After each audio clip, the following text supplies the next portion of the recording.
ગાંધીનગરના પાટનગરમાંથી એક મોટા સમાચાર સામે આવ્યા છે। ભાજપ શાસિત મ્યુનિસિપલ કોર્પોરેશનના અણઘડ વહીવટના કારણે આજે ગાંધીનગરની જનતાને નિર્દોષ ભૂલકા હોસ્પિટલના ખાટલે છે। દૂષિત પાણીના કારણે ફેલાયેલ રોગચાળાની ગંભીર સ્થિતિની સમીક્ષા કરવા ગુજરાત પ્રદેશ કોંગ્રેસ પ્રમુખ અમિત ચાવડા આજે મેદાનમાં ઉતર્યા હતા। આજે ગાંધીનગર સિવિલ હોસ્પિટલ ખાતે એક ભાવુક દ્રશ્ય જોવા મળ્યા હતા, જ્યાં દૂષિત પાણીના કારણે ટાઇફોઇડ અને પાણીજન્ય રોગચાળામાં સપડાયેલ નાના બાળકો અને તેમના પરિવારજનોની મુલાકાત લેવા અમિતભાઈ ચાવડા પહોંચ્યા હતા। તેમણે દરેક વોર્ડમાં જઈ બીમાર બાળકોના ખબર અંતર પૂછ્યા અને પરિવારને સાંત્વના આપી। મુલાકાત દરમિયાન અમિત ચાવડાએ સરકાર પર પ્રહાર કરતા કહ્યું કે ભાજપના ભ્રષ્ટ શાસનમાં સ્માર્ટ સિટીના નામે જનતાને ગંદા પાણી પીવડાવવામાં આવી રહ્યા છે। તેમણે આક્ષેપ કર્યો હતો કે તંત્રની બેદરકારીના કારણે પીવાના પાણીમાં ગટરનું પાણી ભળી ગયું છે। આ મુલાકાતમાં માત્ર પ્રદેશ પ્રમુખ જ નહીં પણ ગાંધીનગર શહેર અને જિલ્લા કોંગ્રેસના તમામ ચૂંટાયેલ પ્રતિનિધિઓ, યુથ કોંગ્રેસ, મહિલા કોંગ્રેસ, NSUI અને સેવા દળના કાર્યકરો મોટી સંખ્યામાં ઉમટી પડ્યા હતા। કોંગ્રેસે સ્પષ્ટ ચીમકી આપી છે કે જો તંત્ર જાગશે નહીં અને જનતાને શુદ્ધ પાણી નહીં મળે તો આગામી દિવસોમાં ગાંધીનગરના રસ્તા પર ઉગ્ર દેખાવો કરવામાં આવશે। શું તમને લાગે છે કે ગાંધીનગરમાં જવાબદાર છે?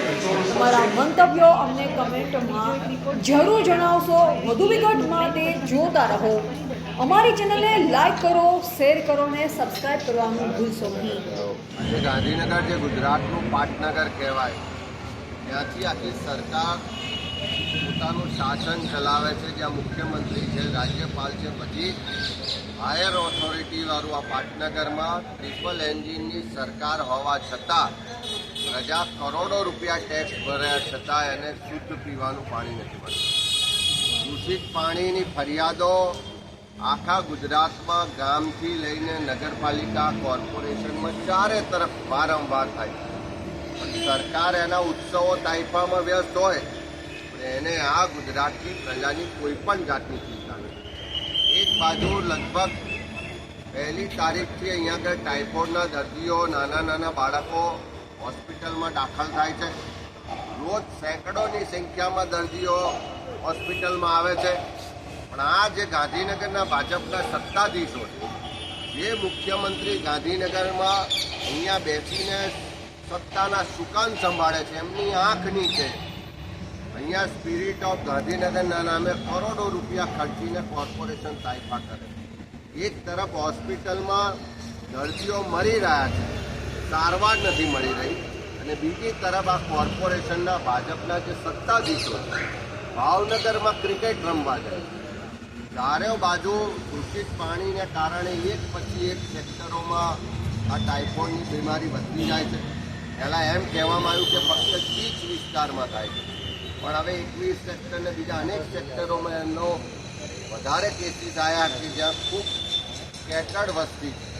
અને એવા સંજોગોમાં જે પણ મહામારી આવી છે એના માટે સરકારમાં બેઠેલા લોકોની, સત્તામાં બેઠેલા લોકોની ગુનાહિત બેદરકારી જવાબદાર છે। કોન્ટ્રાક્ટરોનું કમિશન કમલમમાં જાય છે અને કરોડો રૂપિયાના કોન્ટ્રાક્ટથી જે અહીંયા રોડ ખોદવામાં આવ્યા, ગટરના કામ કરવામાં આવ્યા અને એમાં જે બેદરકારી રાખવામાં આવી એના કારણે આ દૂષિત પાણીથી આ ગંભીર બીમારી આવી છે। પણ 2 લોકોના મોત થયાની પણ વાત છે। સરકાર ભલે વાતો છુપાવતી હોય, સરકાર ભલે આંકડા છુપાવતી હોય, પણ પરિસ્થિતિ ખૂબ ગંભીર છે। નાના નાના બાળકો આજે પણ હોસ્પિટલમાં સારવાર લઈ રહ્યા છે।